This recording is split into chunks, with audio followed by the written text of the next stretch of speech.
ख्रिस्तामधील प्रियांनो, सलाम. विश्ववाणी परिवाराकडून आम्ही मार्गाकरिता प्रकाश कार्यक्रमात आपले सहर्ष स्वागत करीत आहोत.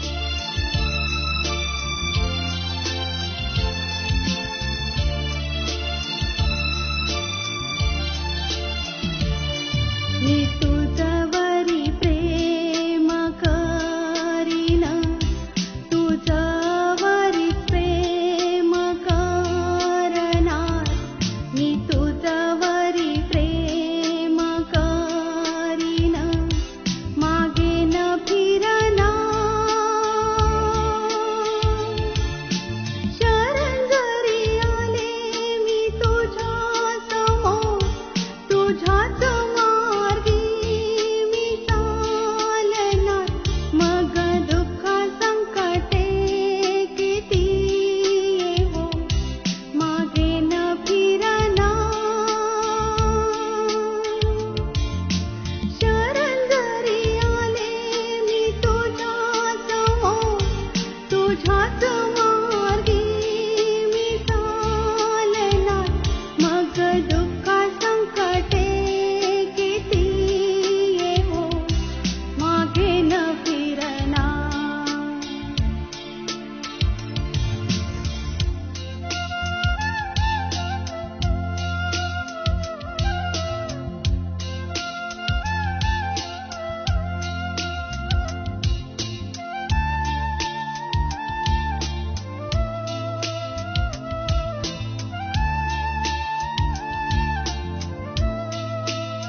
आजच्या म्हणण्यासाठी देवाचे वचन यशया अध्याय 53 7 ते 10 ही वचने.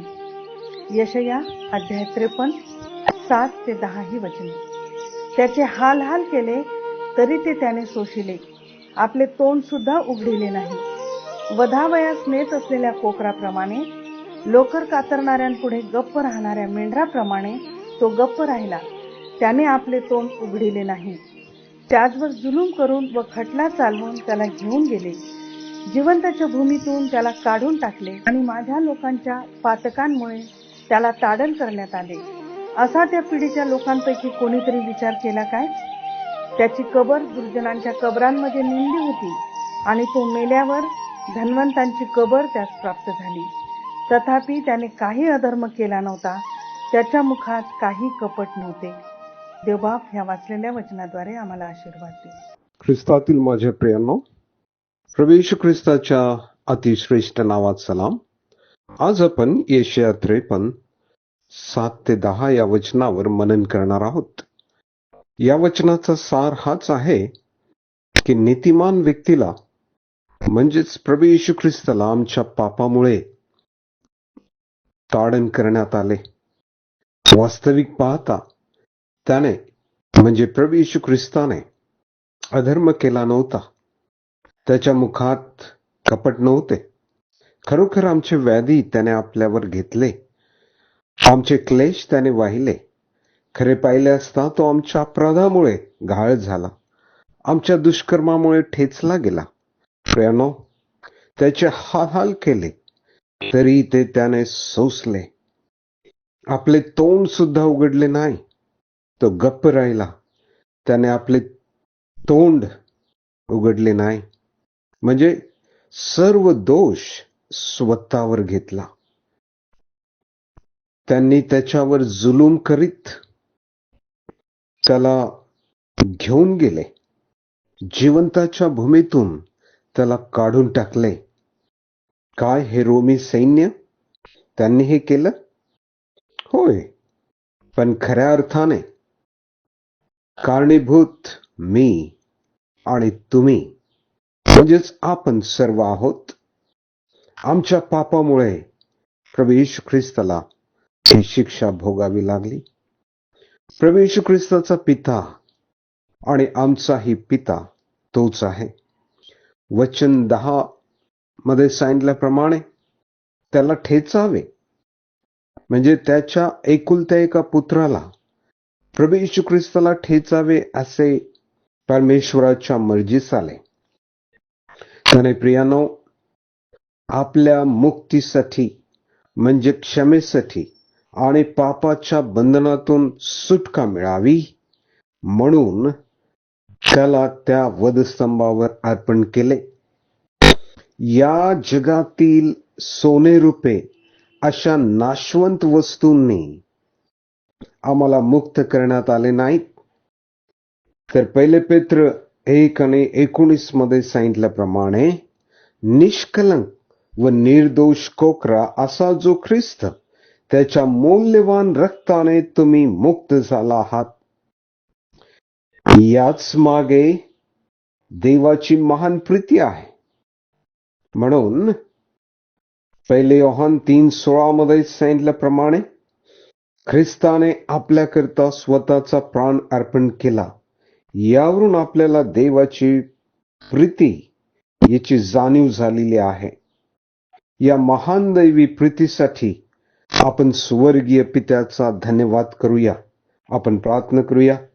आमच्या स्वर्गीय प्रेमळ पित्या, तुझ्या एकुलत्या एक पुत्रासाठी आम्ही आभार मानतो, कारण निष्कलंक व निर्दोष कोकरा असा जो ख्रिस्त त्याच्या मौल्यवान रक्ताने तू आम्हाला मुक्त केलेले आहेस. पित्या, तुझ्या गौरवाकरता आम्हा प्रत्येकाचा उपयोग तू करून घे. प्रभू येशूच्या सर्वश्रेष्ठ नावात मागतो, म्हणून तो ऐक. आमेन.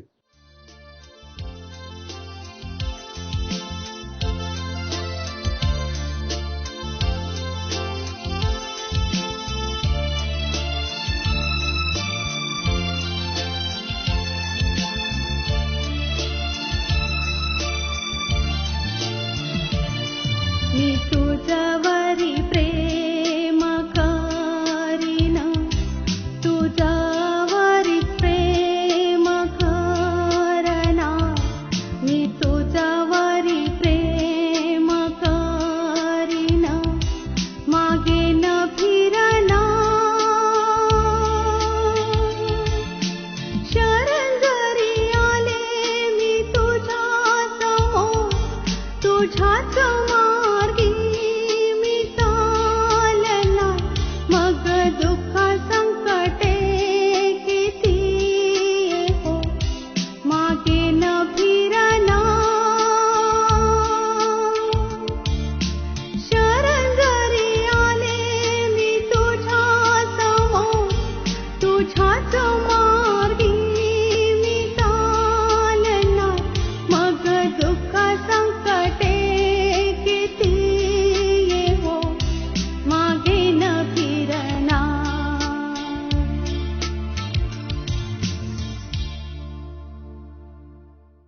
माझ्या दुःखात माझे सांत्वन हे आहे की तुझे वचन मला नवजीवन देते.